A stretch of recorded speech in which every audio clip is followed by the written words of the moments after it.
ఇప్పటి వరకు యావత్ తెలుగు సినిమా ఇండస్ట్రీ మొత్తాన్ని తన వైపు తిప్పుకున్న చాలామంది హీరోలు వాళ్ళను వాళ్ళు స్టార్లుగా ఎస్టాబ్లిష్ చేసుకోవడానికి తీవ్రమైన ప్రయత్నం అయితే చేస్తుంటారు. మరి ఇలాంటి సందర్భాల్లోనే పాన్ ఇండియాలో భారీ గుర్తింపును సంపాదించుకున్న హీరోలు ఇప్పుడు ఇండస్ట్రీ హిట్ కొట్టడానికి తీవ్రమైన ప్రయత్నం చేస్తున్నట్టుగా తెలుస్తోంది. ముఖ్యంగా నందమూరి హీరోలు ఇప్పుడు వరుస సక్సెస్లను సాధిస్తూ ముందుకు సాగుతున్నారు.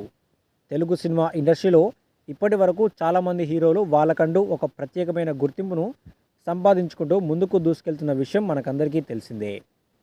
నందమూరి నట వారసుడిగా ఇండస్ట్రీకి ఎంట్రీ ఇచ్చిన చాలామంది హీరోలు వాళ్ళకంటూ ఒక స్పెషల్ ఐడెంటిటీని క్రియేట్ చేసుకోవడంలో చాలా వరకు సక్సెస్లను సాధిస్తూ ముందుకు దూసుకెళ్తున్నారు.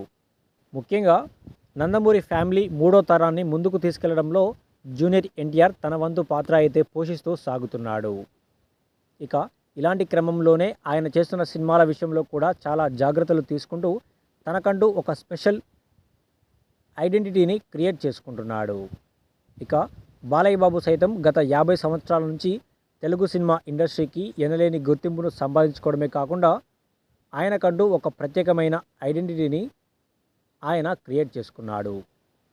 ఇప్పటి వరకు ఆయన చేసిన అన్ని సినిమాలు తనకి విపరీతమైన ఫ్యాన్ ఫాలోయింగ్ సంపాదించి పెట్టడమే కాకుండా తెలుగులోనే వన్ ఆఫ్ ది స్టార్ హీరోలో ఒకటిగా ఆయన ఎదిగాడు. ఇక జూనియర్ ఎన్టీఆర్ బాలయ్య బాబుకి గత కొన్ని రోజుల నుంచి వివాదాలైతే ఉన్నట్టుగా మనము ఎప్పటికప్పుడు తెలుసుకుంటున్నాము. మరి ఇలాంటి సందర్భంలో వీళ్ళిద్దరూ కలిసిపోయే రోజు కూడా దగ్గరలోనే ఉంది అంటూ మరికొంతమంది సినిమా పెద్దలు సైతం వాళ్ళ అభిప్రాయాలను తెలియజేస్తున్నారు. ఎందుకంటే మోక్షజ్ఞ సినిమాలో జూనియర్ ఎన్టీఆర్ గెస్ట్ రోల్ పోషించబోతున్నారట.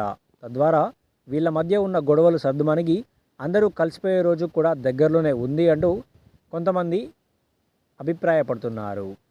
మరి ఇదే కనుక జరిగితే మోక్షజ్ఞ ఎంట్రీ సినిమాకు భారీ బజ్ రావడమే కాకుండా నందమూరి మూడవ తరం వారసులు ఇద్దరు ఒకే స్క్రీన్ మీద కనిపించి అటు నందమూరి అభిమానుల నుండి ఇటు సినీ ప్రేక్షకులను సైతం ఆశ్చర్యానికి గురిచేసిన వారు అవుతారని చెప్పడంలో ఎంతమాత్రం అతిశయోక్తి లేదు.